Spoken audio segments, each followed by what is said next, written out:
Welcome back to ECE 442-542.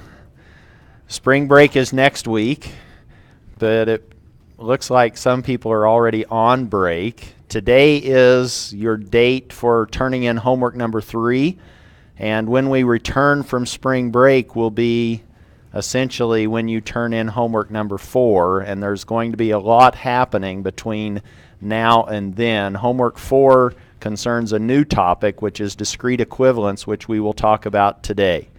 And we'll break that up into really sort of 2 types of discrete equivalence, and that's where we will start today. And I may give you additional material that you'll need to refer to outside of the traditional classroom setting. But it will be consistent with the classroom. It might be notes and video, for example.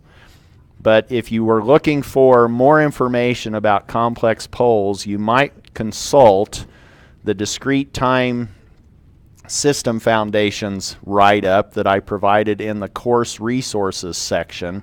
Chapter 4 deals with inverse C transforms. There hopefully is some information there about complex poles. There's also additional notes in Unit 3 that concern how you might approach inverse C transforming a transform expression that contains complex terms. There's also at the very beginning, right underneath the homework assignment for homework number 4, is a resource for discrete equivalence. If you want to read up about discrete equivalence from a different source than what I'm providing here, then consult that particular material that is a PDF file within D2L.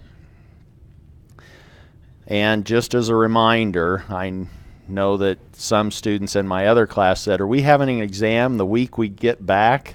I said, "No, that's reserved for my other class." So this is the other class. You are having an exam, exam number 2, the week that you return from spring break. It will be on a Wednesday. It won't be the Monday, but it will be the Wednesday that we return from spring break. And I believe, according to my calendar, I think that's correct. It's the 13th of March. Not quite Pi Day, so you can enjoy Pi Day after your exam, which is the 14th of March. Today what I want to do is provide an overview of discrete equivalence. Then we will go through zero-order hold equivalence and produce some examples. As I said, we may not get that far, and I may give you some additional zero-order hold material based on doing it in a state space setting. We probably won't do that here in class. But how do you find zero-order hold equivalence in a state space setting versus where we will talk about them now and maybe in another lecture piece with respect to the transform description. Then we will get into numerical integration-based discrete equivalence and also discrete equivalence using pole zero matching. So we'll have various ways of finding discrete equivalence, and when you apply what depends on the situation. We've already done discrete equivalence when we converted a differential equation into a difference equation by simply replacing t with a sampled version of t, little n, capital T. Here, what I would like you to be thinking about relative to discrete equivalence, I've tried to color code this. I'm not sure that that is clear to you, but we want to now learn ways of converting between continuous time systems, and that might be a filter, which is in blue, let's call it capital H of S, or a controller, which we might call capital C of S, or it might actually be a plant that we call G of S, and I've color-coded the plant as green, just because plants are normally green, but actually now we have to have green plants for environmental and efficiency reasons, so there's a lot of different reasons plants need to be green. even in an electrical engineering course. But we want to convert those S-domain transforms into discrete time systems, be it a discrete time filter. Now you can implement it on any kind of computing device. Maybe it's a realization of a filter that's now C of Z in discrete time, or maybe it's actually a plant that we now have described by a transfer function in the Z domain, capital G of Z. How do we go from S's to Z's? That's what we want to talk about today and all of Unit 4. Another way of thinking about it would be, okay, I can do this in MATLAB.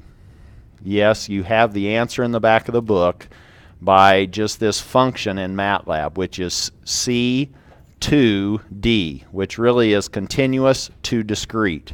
And you put in the arguments that you need, and out comes your result. If you put in a continuous time transfer function in the argument, out what will be generated will be the discrete equivalent through this MATLAB function. Or what's under the hood, that's what we're talking about in class and in the notes. How do they perform this continuous to discrete function within MATLAB? And we're going to be doing many different ways of finding discrete equivalence, which really means that you have to have several different options within this C to D argument. So you might say, oh, I want it to be matched, or I want it to be a zero order hold, or I want it to be a tungsten C to D, or I want it to be a forward, or I want it to be a backward. All of that will start to make sense, but you would include that in the argument of the C to D function. Learning that is simply going to require a help C to D command in MATLAB. Let's relate it to maybe what you've seen. If not, that's okay, but here is a continuous time control system block diagram. You'll notice that everything is arguments of S. Everything is in the Laplace setting. We have our signals, R for the reference input. We have a disturbance that might or might not exist, and we might have noise that may or may not exist in this block diagram description of a continuous or an analog system. We have our plant, G of S, that is controlled, and a lot of times that feedback dynamics we assume is just a 1. That may not even be much of a transfer function. It may just be a gain of 1, and we could just have then unity output feedback in that particular block diagram. That's the continuous time version of our control system. What we now want to do is figure out, based on maybe this scenario, where might discrete equivalence arise? Why might we be interested in finding discrete equivalence? And in particular, we might want to replace the controller with a discrete equivalent, or we might want to replace the plant with a discrete equivalent, and that gives us our two varieties or two versions of discrete equivalence. Here are the two main reasons, situations, scenarios for discrete equivalence. We may want to convert controllers or filters from a C of S to a C of Z to obtain a discrete realization of a filter, something that we can now program in a computer or on some digital device. Maybe we're tired of soldering, tired of doing these with analog plants. Can we replace those with a discrete representation? And that's number one. How do we build a filter or a controller in a discrete time setting, if we've already found or determined what the analog controller might look like or might be? The second reason is to actually find a plant description in a discrete time setting. What is G of Z if we already know what G of S is? So I'm now saying, oh, here's a G of S. That might be a mass spring damper system. It might be an electrical system. It might be an electromechanical system. Can we now find its equivalent in a discrete time setting, either for design purposes or to analyze what's happening in our particular system? Here are some block diagram pictures of those two reasons. Here's reason number one, and I've tried to make this as outstanding as possible. What we are trying to discretize is in red and it's highlighted in yellow. We now want to try to find this C of Z if in fact we need to plug this digital system into an analog domain or an analog setting. We'll have to have a sampler and a hold, but we want to know what is C of Z if we already had designed, or somebody had already designed, a C of S. In this scenario, maybe you walk into a company and they hand you a C of S and they say, we need to implement this with a computer or with a digital processor.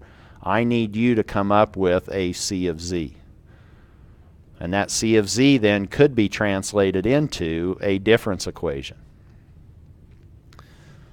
C of Z is now a discrete equivalent of the analog version, or you could simply say, I have a filter, so I'm going quick because I want to get through a lot, and you'll just have to maybe leave space in your notes to fill in these blanks that I'm now quickly scrolling through.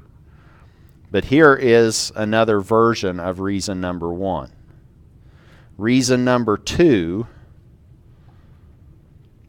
is now where we are replacing G of S with a G of Z.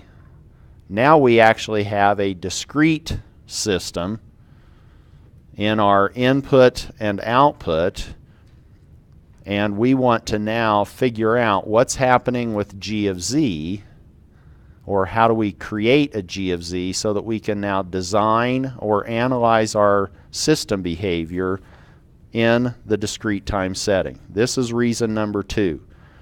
And what we are going to actually do is figure out how to find this G of Z before the reason number one, because this actually relies on Z transforms. And I'm assuming we're all comfortable with Z transforms and inverse Z transforms after the previous homeworks. So you should be comfortable with the tables, using those to now find, oh, here's what I have in the time domain or in the transform setting in the analog version. How do I find a G of Z from that? That's where we are going to start.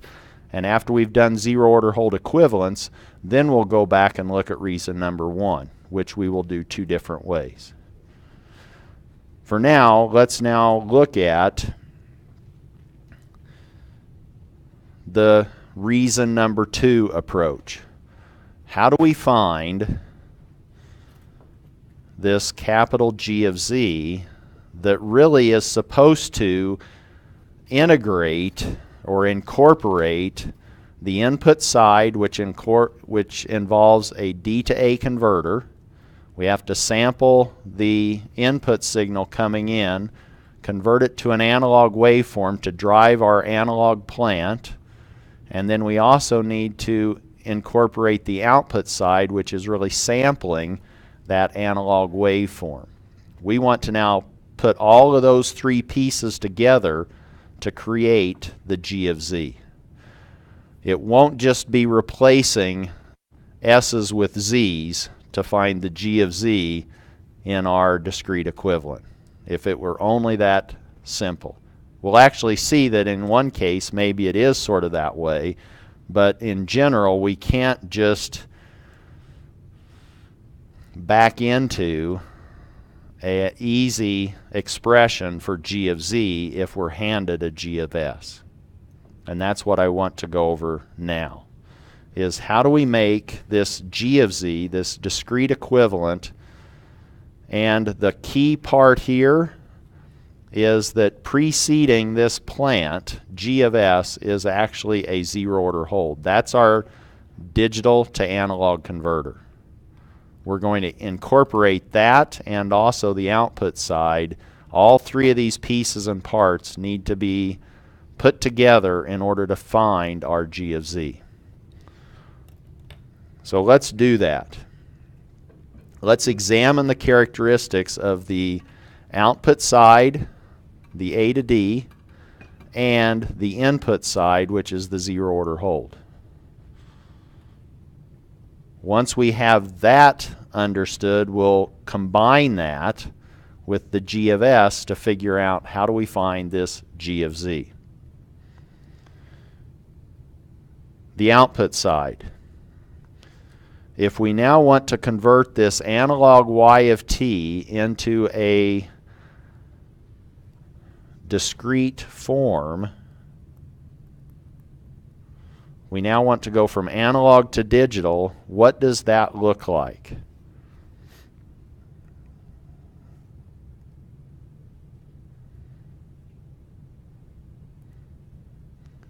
Or what if we now sample this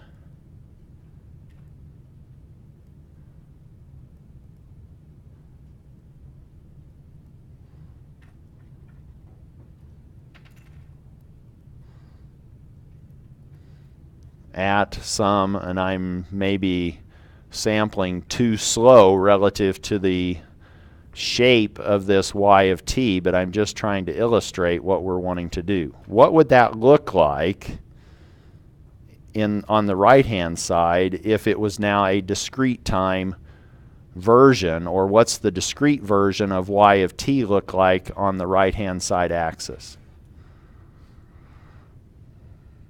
All we've done really is we've sampled that Y of T at each sample period, so we should be able to find the same points in time. I'm skipping over 3t just because it's going to be hard to squeeze it in there, but that's 3t. And now we simply put in what Y of T looks like. Here is now Y of NT, for little n being 1, 2, or 0, 1, 2, etc. So that at T, if I could do this properly, it would just be that value. It wouldn't be anything between what it was at time 0 and what it is at time T. Likewise at 2T, it's now grown a little bit. And oh, that's supposed to be a straight line up to that point. And then, wow, at 3t, it's about the same. And at 4t, it's a little bit less. And we would just continue with that conversion going from analog to digital, and we would end up with Y of NT at the output. How do we actually create the right-hand side picture from the left-hand side pictures, or what is involved? Are there any dynamics? Is there any storage? Is there any memory involved in going from the left-hand analog signal to the right-hand signal? Do we have to worry about dynamics? Because we need to incorporate dynamics if the output side does introduce some kind of dynamical relationship between the analog signal and its discrete version. Anything going on here that we need to sort of keep track of?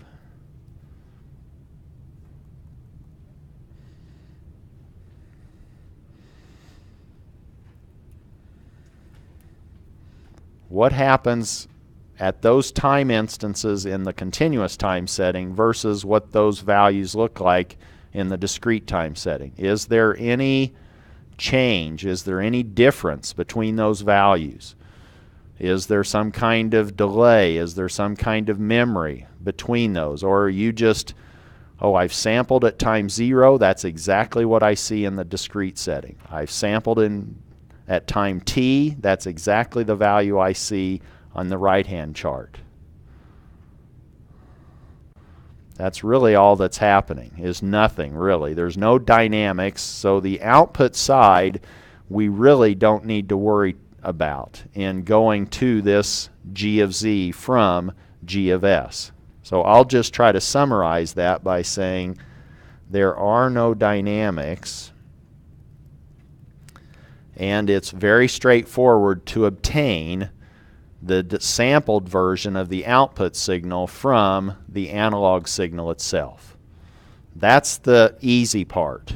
Let's now look at the zero order hold characteristic part, and I've cheated again. I've already put in some dots in the right hand side, but in the left hand side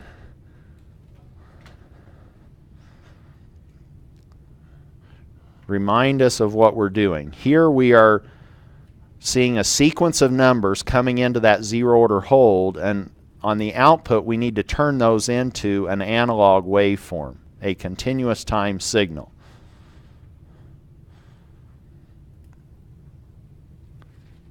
If we have a zero order hold, what that really means is we are not changing the value from the beginning of the sample period until we sample again. We're holding it constant.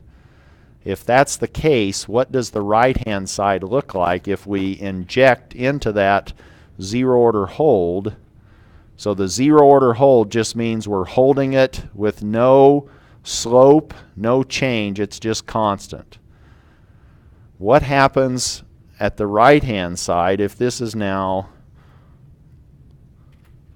let's say, u of t? What does that look like? Well, if you are saying what you're doing, then I'm just going to hold it fixed until I get to the next sampled value. Then I'll hold that one fixed until I get to the next sample value. Then I will hold that one fixed, and that one fixed. And if you needed to sort of think about this as an analog signal, now you're simply connecting the dots so that this is a analog waveform that's doing a zero order hold approximation of this sequence of numbers. A way to think of this is if you were driving a DC motor with this sequence of dots, what would happen? Well, you would apply a 2 and then be done, and then wait a while, and then you would say, oh, go to 4, and you would hit it with 4. The DC motor's not even going to move. It's just going to say, what are you doing? You're just kind of touching me with values. Well, we need to hit that DC motor with an analog waveform. We hit it with 2 for one sample period. Then we hit it with 4 for another sample period. Then we hit it with 1 for an entire sample period. Now the DC motor can move. That's what the zero order hold is doing. It's converting these numbers, this sequence of values into an analog waveform by holding those constant in between samples. What we now need to do is figure out how do we create a representation of this zero order hold behavior, or what's the time response of this zero order hold look like. And to do that, let's just look at one of these pieces. Let's just look at applying a unit pulse.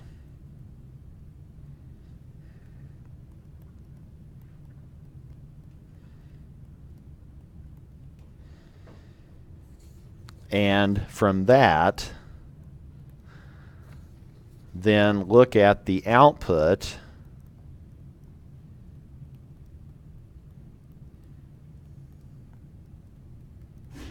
of the zero order hold. Meaning we are trying to find a unit pulse response for the zero order hold. What happens at the output of the zero order hold if we hit it with a constant of 1? That's like looking at its pulse response. And that will now include or capture its dynamic behavior. What are we doing? Well, now we're saying here is the pulse response of the zero order hold, G sub ZOH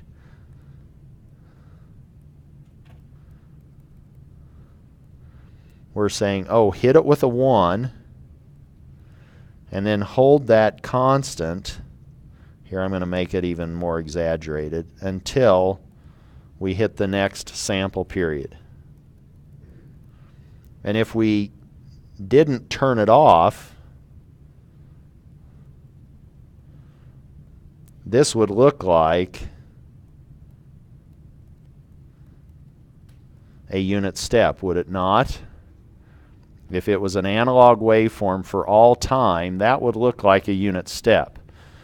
Can we now describe this pulse response of our zero order hold in terms of unit steps?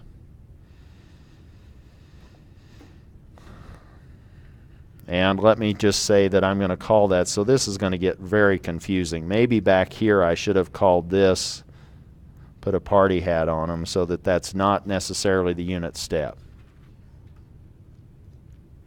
That's just a generic input U of t. But now I do want to work on or work with little u of t being the unit step. I'm hoping it's clear from context. How do we now describe or create G sub ZOH of t out of unit steps?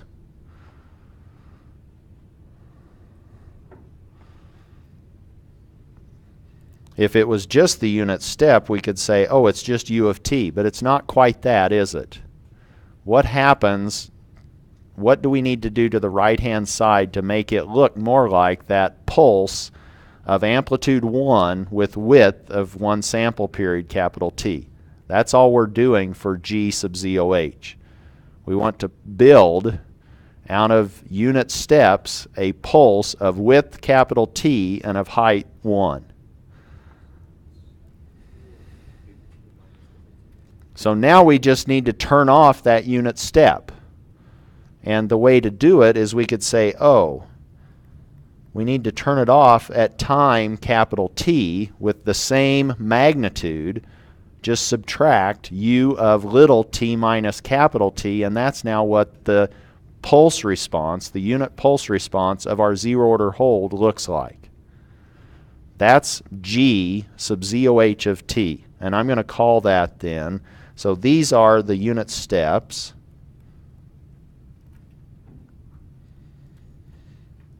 This is a unit step delayed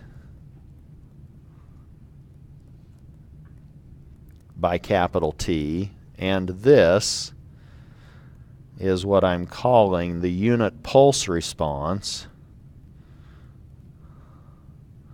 of our zero order hold. How does the zero order hold respond if we hit it with a unit pulse? And a unit pulse is a 1 at time 0. If we hit the zero order hold with a 1, it will just hold that 1 for 1 sample period and then it will shut off. Is that clear? That's what I'm meaning by a unit pulse of the zero order hold. Now that we have this in unit steps, we now can take this into the frequency domain. We're trying to get something that we can combine with G of S, and taking all of those pieces together create a G of Z, its discrete equivalent. If we want now to go into the S domain, we need to take the Laplace transform of that right-hand side. Or we want to now say, let's go into the frequency domain.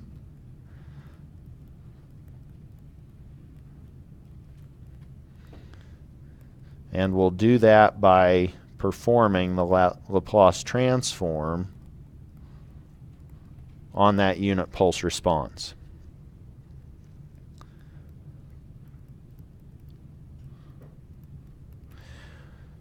And now we're really going to test your memory. What's the Laplace transform of a unit step? That was really kind of a joke.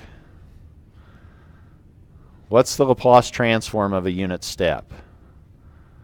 Do you remember? If I said Laplace transform the unit step, what would you write down?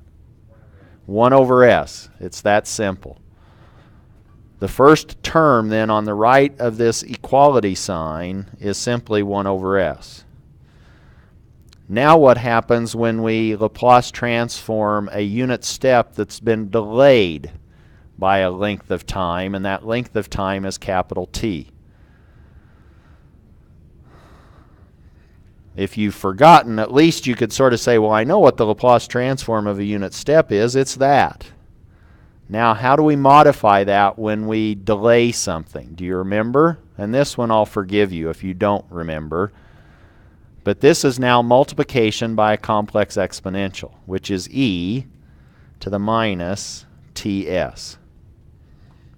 That's now the Laplace transform of a unit step that's been delayed by capital T units of time. And what's capital T? That's 1 sample period. This is now the frequency domain representation of our zero-order hold. We now have it modeled as a frequency domain expression. 1 over s minus 1 over s e to the minus ts. Or we could clean that up a little bit or condense it by factoring out the common 1 over s, and we now have 1 minus e to the minus ts times 1 over s. Or we could even write it as 1 minus e to the minus ts all over the common denominator of s. Pictorially, we can now put that into the frequency domain block diagram that we're dealing with. We have our plant, g of s. We have our a to d, which we said we really don't even need to worry about. That's the output side. But now, on the input side, we actually have a frequency domain representation of that zero-order hold.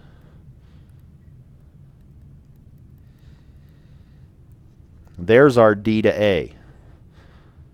And we said we really didn't need to worry too much about the output side, so we can sort of forget that in going from G of S to G of Z. What we now want to do is figure out what does this look like, and that will now inform our capital G of Z determination. Let's now call this y sub 1 of s, which is now 1 minus e to the minus ts over s times g of s, where this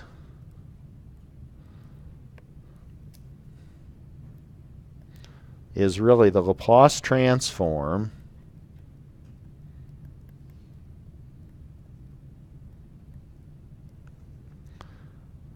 of the unit pulse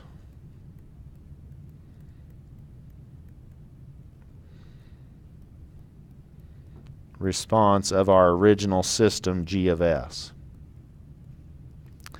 This is what would happen in the frequency domain, or this is the expression that would result by hitting our analog system with a unit pulse of amplitude 1 and duration 1 sample period. That's what we would see. We would see y sub 1 of s. This is the Laplace transform of the unit pulse response of our system.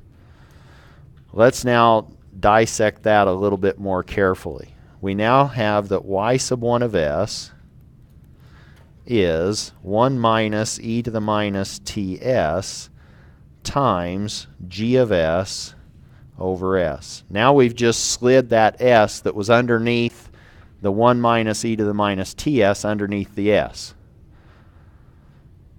And really all that's done is that's just put another pole at the origin in our original g of s expression. So if we could deal with this 1 minus e to the minus ts, we have a pretty good way of finding g of z.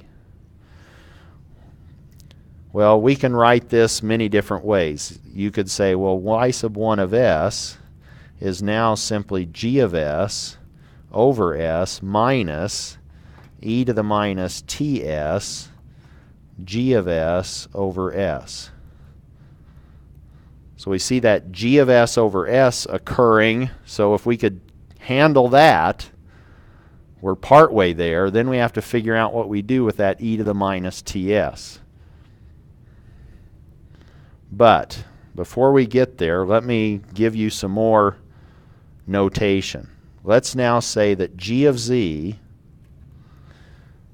the zero order hold equivalent of g of s, is going to be what happens when we z transform the sampled version of the inverse Laplace of capital Y sub 1 of s. What did I just say? So let me write that in sort of a notation form. Here is the sampling, is the dashed lines, and I want to now inverse Laplace y sub 1 of s. Inverse Laplace transforming y1 of s will just give me a y sub 1 of t. I now want to sample that. That will give me a sequence of numbers, and a sequence of numbers I can z transform. You know how to z transform. This vertical is now simply the notation I'm using to say sample with an a to d. Inside that sampling, this is just a continuous time signal.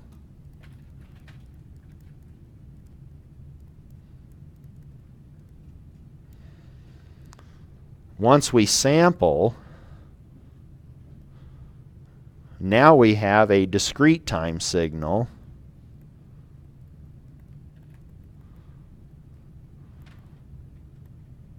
Once we have a discrete time signal, we can z transform it. And what this corresponds to is, in fact, the zero order hold equivalent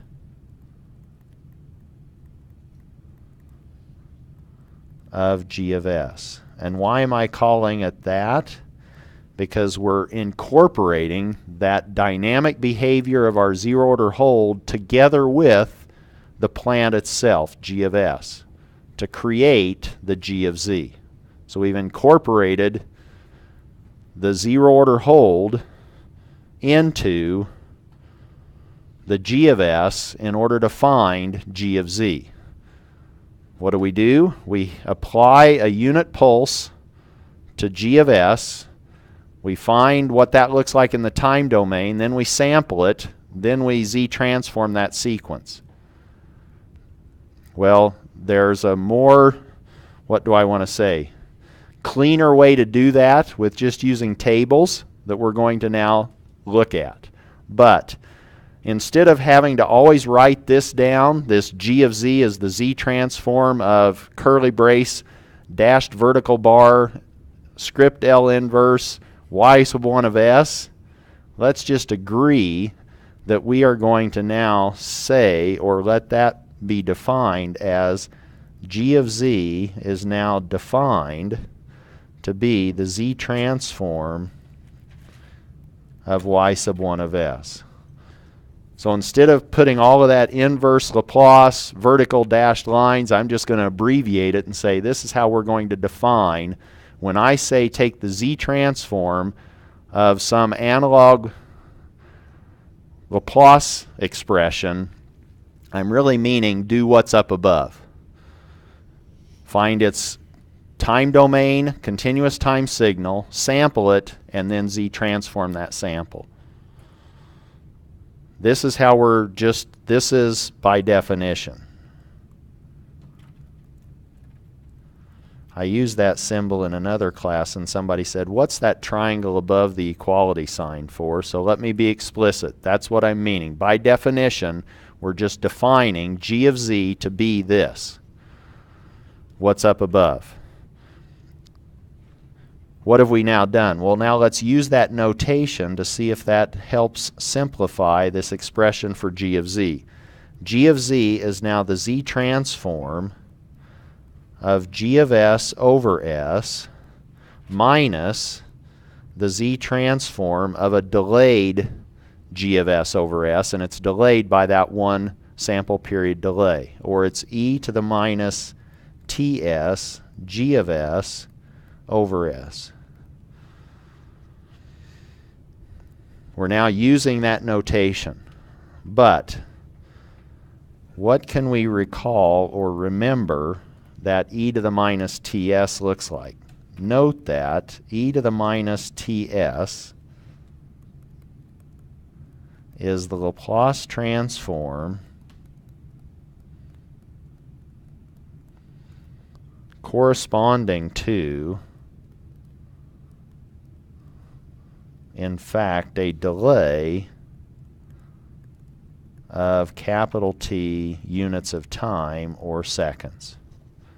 That's e to the minus ts. That's the Laplace transform of a delay of one sample period. But what's the z transform of a delay of one sample period? How have we been writing that in this class? What's a one sample period delay in the z domain? How did we write that?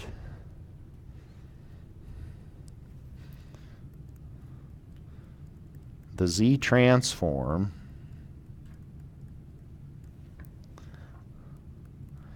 of a t-second delay is what? How did we write or account for in the frequency domain a one sample period delay? What was a one sample period advance? How did we what was in the frequency domain and the z domain, what corresponded to an advance of one sample period? What was our operator?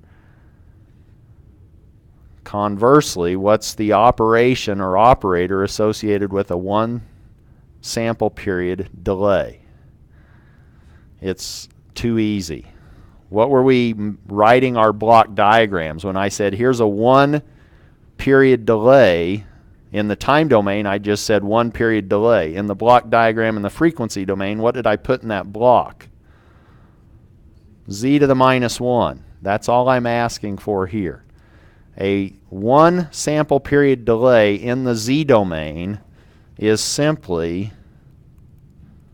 Z to the minus 1. And we're trying to Z transform that. We're trying to Z transform a one sample period delay in that second term of G of Z. So can we just not slide that out of that curly bracket outside the Z transform? And then we have two Z transforms of G of S over S to worry about. And that just means introduce one more pole at the origin in our original G of S and now find the Z transform of that analog waveform, and that's just a row in the table. What's he talking about? Let me try to write that down. So now I'm trying to say that capital G of Z is now the Z transform of G of S over S minus Z to the minus 1 Z transform of the same G of S over S. Simply realizing that a one sample period delay in the Z domain is Z to the minus 1. And now we can factor that out. We can say this is 1 minus Z to the minus 1. Now we just need to Z transform G of S over S.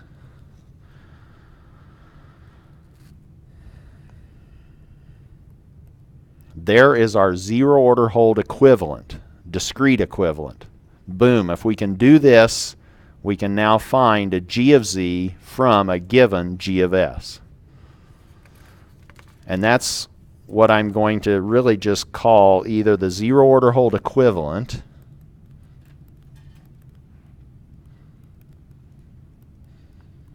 or I might refer to that as the pulse response transfer function. It's really what's the transfer function of our system when that system was excited with a pulse. What's its response? What's the pulse response of our transfer function? And that now is what we are saying is g of z is 1 minus z to the minus 1 z transform of g of s over s.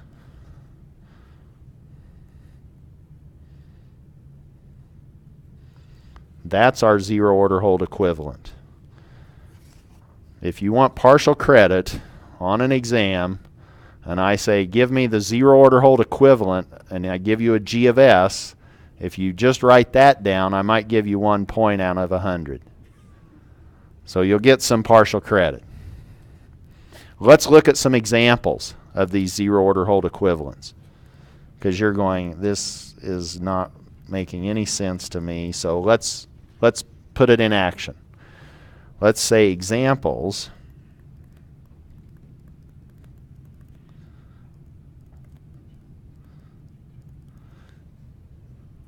of zero order hold equivalents. And let's start with something very basic. Example 1, let's just look at a system that in fact is just a pure gain. Meaning, let's suppose that, and this is now example 1, so that's where the subscript 1 is coming from. G sub 1 of s, let's just say, is 5.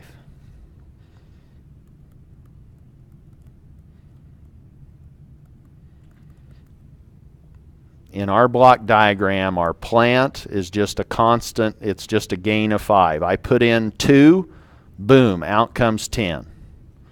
I put in a 1, out comes 5. That's all my plant is. It just scales the input by a scaling of 5. If we now sketch the block diagram of that, there's our plant. And we simply put the A to D converter on the back end, which really is sampling and doesn't introduce any new dynamic behavior. But in front, we want the zero order hold equivalent, so we are actually preceding whatever the input is. We hold it with a zero order hold and apply that to our plant. We now want to find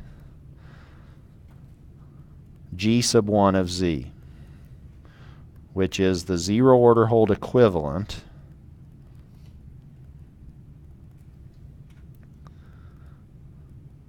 of a gain, or it's the pulse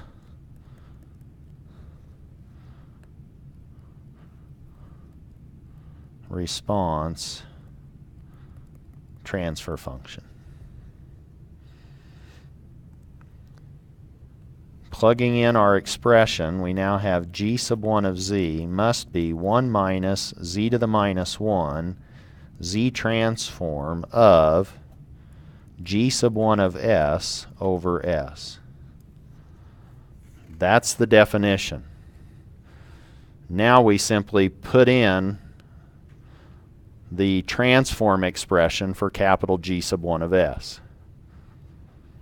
That's now going to be 1 minus Z to the minus 1 Z transform of, what was G sub 1 of S?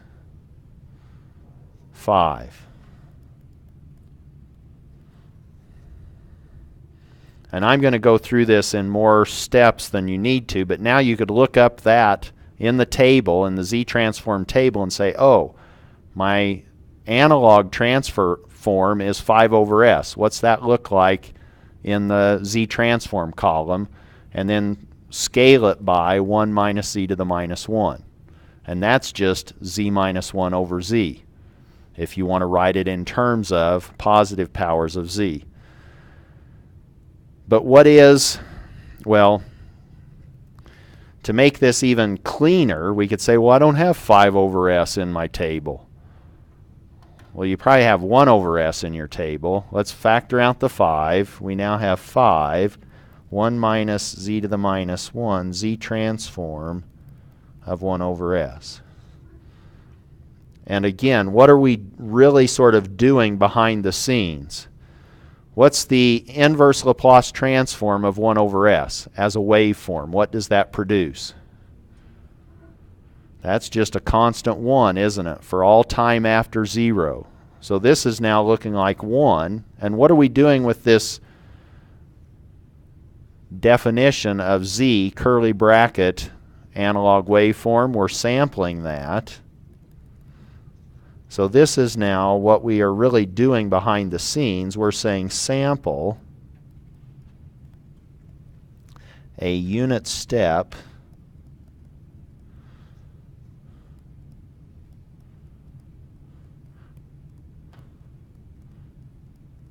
response waveform. Or pictorially,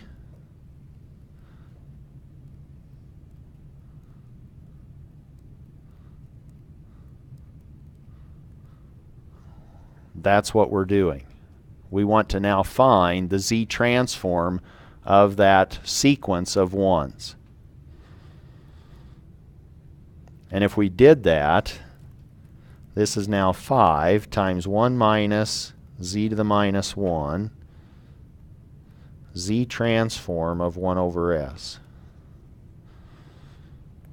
We would now try to find this, and I'm looking from my notes, seeing that that's row number 3 in a transform table that I'm now providing you for exam number 2.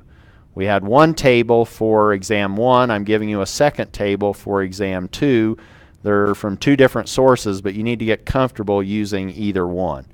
And maybe you want to use both, that's fine. But this is row number 3 in the z transform table.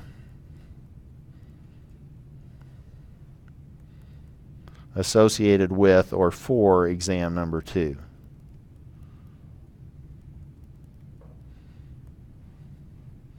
If we go into that table and we find in the z transform column on the same row as 1 over s, we will find that that's now z over z minus 1. That's the unit step z transform, or the z transform of a unit step. But we can rewrite this 1 minus z to the minus 1. This is just 1 over z. If we put that over a common denominator, the 1 and the 1 over z, it's now over z, and we have z minus 1, and all of that is scaled by 5. And now what happens? We have a lot of cancellations. Consolation prize is the result. We have cancellations. The z's cancel, the z minus 1's cancel, and what are we left with? The zero order hold equivalent, or zero order hold discrete equivalent of a gain is in fact just the gain, and that seems to make sense. We had a gain in the analog case. It's just the same thing in the discrete time setting.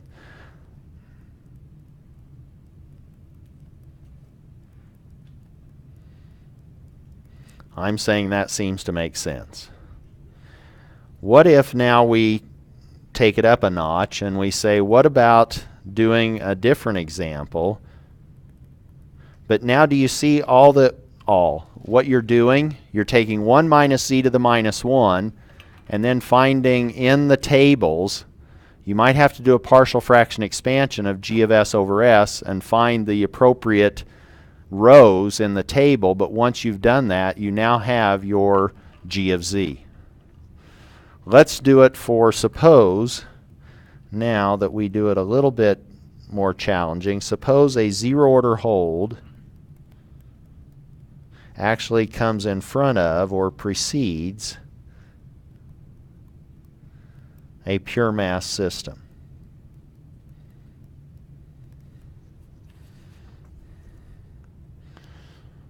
Pictorially, here's a zero order hold. We have our system, or our plant, which we'll call now G sub 2 of S, and this system is a pure mass. And we want to know what is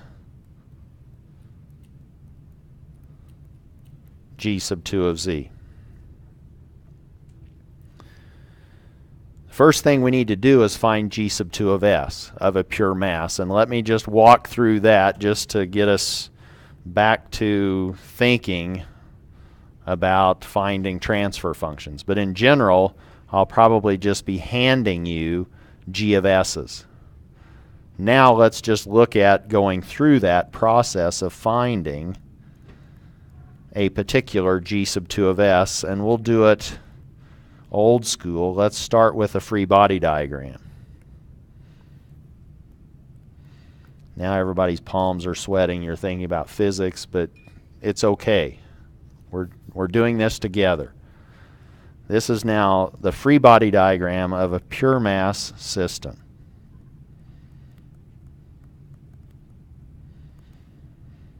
What does that look like? Well, it's not that hard to draw. Maybe that's why I picked it. Here's our mass. It's just a pure mass, and we're applying to that a force. And now, do you want me to really confuse you? U of t is not the unit step. It's just a generic input. So by context, I'm hoping you understand what I'm meaning by U of t. So this is just a force input. That's U of t. And if that's our mass, we need to worry about its position and velocity and maybe acceleration. We want to now find G sub 2 of S if we have a pure mass and we're hitting it with an input, which is a force input, U of t.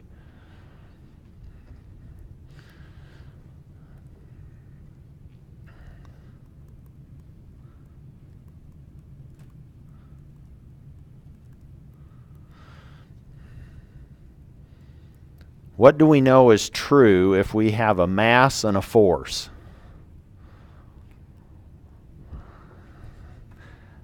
I'm hoping you're thinking Newton.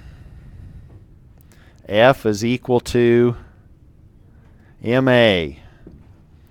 F is equal to ma. That's all I'm wanting, so that's all we need for this particular dynamical relationship for a pure mass system. Our force was U of t. We had a mass of capital M, and we have a position indicated. We find the acceleration of that by differentiating it twice. Here is our second order differential equation description of our pure mass system. We have our force equaling mass times acceleration.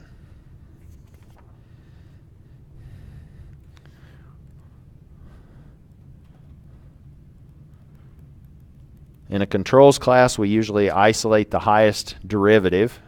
If we now divide both sides by capital M, we have 1 over capital M U of t. That's another equivalent way of expressing that second order differential equation. Or if that 1 over M makes us nervous, let's just package it up in another constant. We'll call that other constant alpha.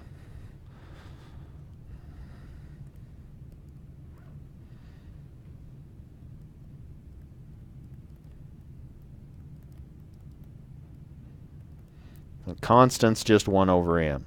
So now we have x double dot is alpha u, where u is a force. If we want G sub 2 of S, let's say between the force and the position of that pure mass, we can now take that differential equation into the frequency domain to find the transfer function. And if we're getting a transfer function, we don't need to worry about initial conditions, so we're going to just say the initial conditions we can assume are 0. We want the dynamic behavior of this system. What happens now when I Laplace transform that x double dot is equal to alpha u? What's a derivative do in the frequency domain? Or what's the operator? If I said take the Laplace transform of a derivative, what would you do in the frequency domain? Multiply by s. Now we're differentiating twice. We multiply by s twice. Laplace transforming that second order differential equation now says we have s squared times the Laplace transform of little x of t, which is now capital X of s. That's equal to alpha, the Laplace transform of that applied input, which we're just going to call capital U of s. Or this now gives us our transfer function between the force and the Laplace transform of the position, and we have now alpha over s squared U of s. What's in square brackets is our g sub 2 of s. It's just alpha over s squared. That's the Laplace transform of a pure mass, or the transfer function of a pure mass. No damping, no spring constant, just a pure mass. So we have alpha over s squared.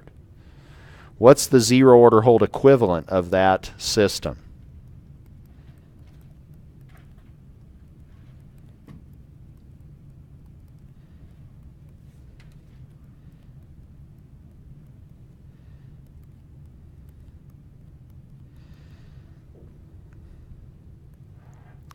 Now we simply have to scroll back and find the expression.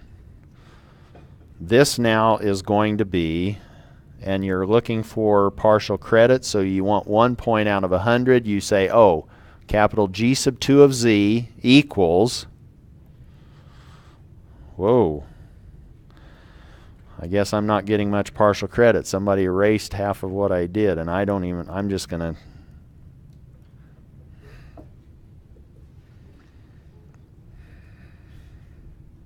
all right.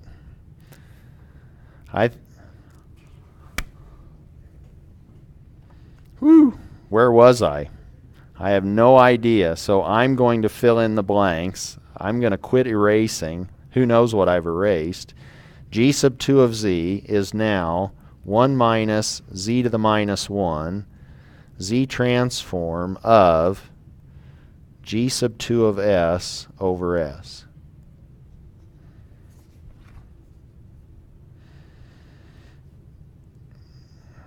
Now I'm walking on eggshells. I have no idea what's happening. I don't even want to scroll back.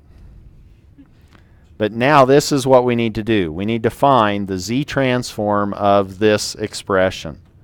Or this is now 1 minus z to the minus 1 z transform of, plug in the alpha over s squared. We divide that by s again, so now we simply have alpha over s cubed. Whoops. I wanted to erase, but then I caught myself. That curly bracket looks fine.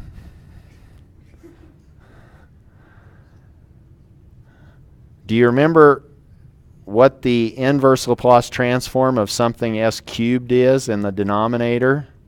1 over s gives you what in the time domain?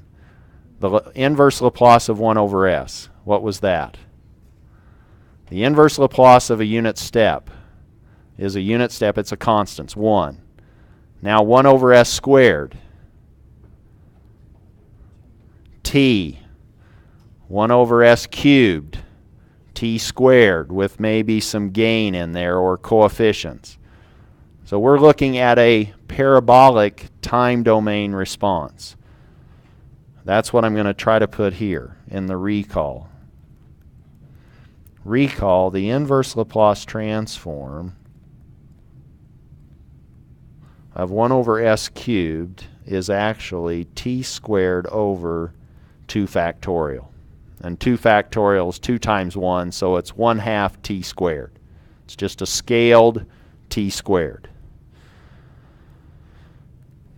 That now allows us to say, okay, g sub 2 of z is now 1 minus z to the minus 1. Let me pull out the alpha over 2. And if I now go into the z transform table and find in the row in the continuous time setting t squared by itself, since I've already taken out the 1/2, if you look at the z transform row, it now ends up being t squared, capital T squared, z plus 1 over z minus 1 cubed. That is, in fact, row number 6 in the transform table in the section for exam number 2. So if you want to go back and find that, where in the world did that come from?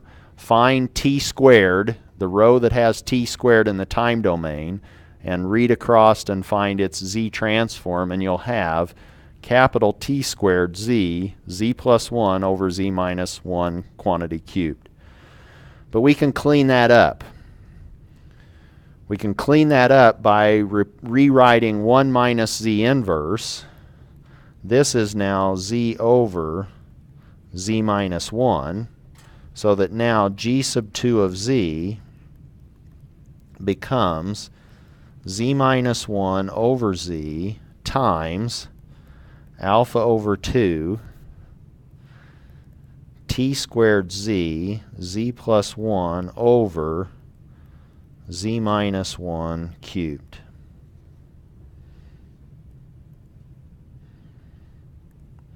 And we can do some cancellations. The z cancels. One of those z minus 1 factors cancels. And what are we left with? Now the zero order hole equivalent of a pure mass is going to be alpha t squared. I erased too much, so I'm not erasing from here on out. Alpha t squared over 2 times what's left? Z plus 1 over z minus 1 squared. That's not too bad because alpha is just a constant. That was 1 over m. Capital T is the sample period. We square that. We divide by 2, and now we have a couple of polynomials ratioed. This is the zero order hold discrete equivalent of a pure mass.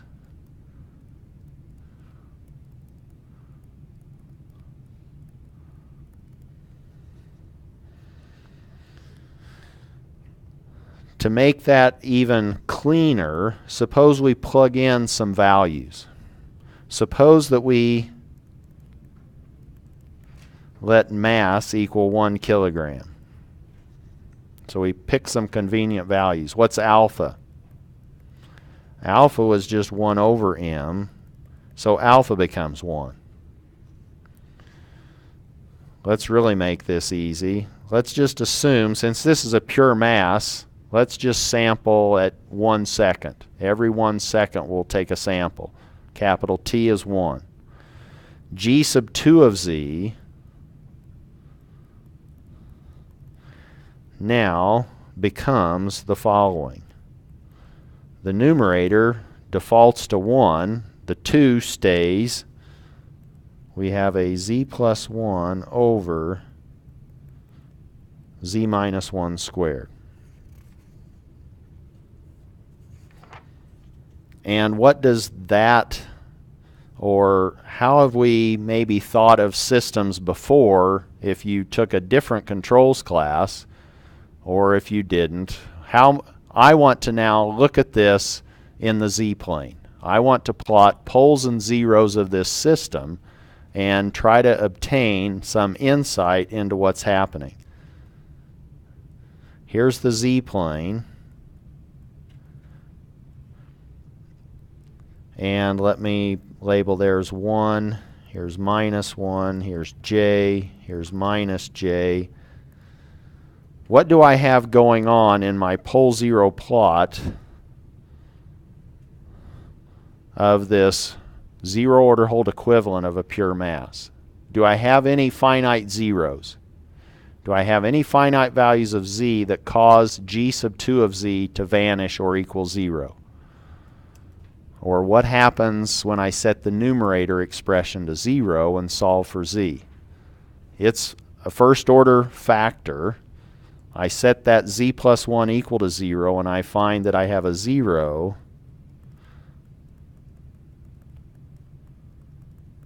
at -1. And now I can draw an open circle there. What about my poles? I now set my denominator equal to 0, and I see that I have two poles, and they're both right on top of each other. They're right at z equal to 1. That's now my pole zero diagram for this g of z, which is corresponding to a zero order hold of a pure mass. To connect that maybe with the analog version,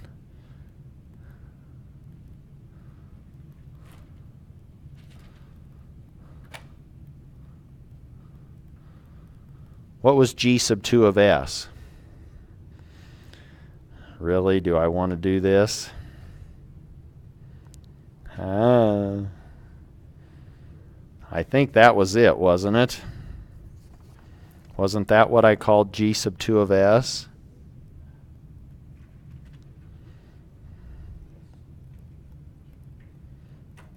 Now I have to rely on your notes, and I probably went too fast and you just quit copying, right? But that's now g sub 2 of s. What does it look like in terms of m equal 1, alpha is equal to 1, so this now becomes 1 over s squared. That's g sub 2 of s.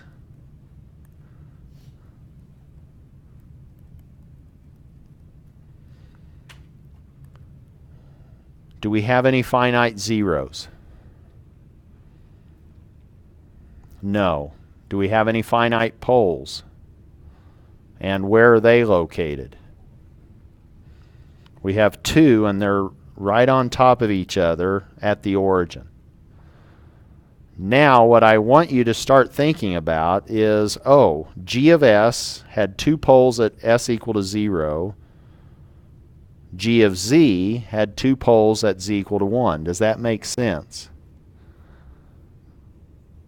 In our next way of mapping poles and zeros, we're going to see that, oh, in fact, that does make sense.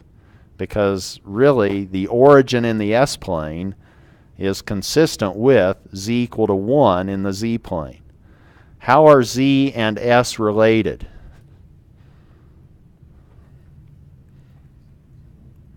What did we say z was? Or what did we say z to the -1 was earlier in this lecture? Wasn't it that? Or z being advanced is e to the ts? What happens when we replace s with 0? Z is equal to 1. So if we did a pole 0 mapping, and we said, where do these poles at s equals 0 map in the z-plane, we would say, oh, through this mapping, they go directly to 1.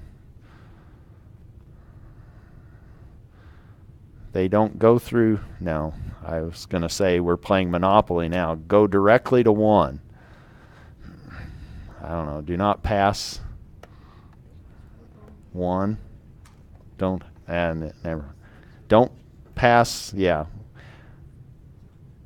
Meaning, this is one way to get comfortable with this pole zero mapping, which we will talk about maybe after spring break, but you can now see that those two poles in the S-plane have their counterparts in the Z-plane at Z equal to 1. So it's not out of line to see that our pole zero diagram is now similar or consistent with the pole zero diagram in the S-plane. That's now how we will do the zero order hold equivalent. I may now provide you with a zero order hold equivalent of an integrator. What does that look like? We've done a constant. We've done a pure mass. Why don't we back off a little bit and say, oh, an integrator as an operation. I'll supply you with that, and then we'll pick up with some other ways of doing discrete equivalence on our next class.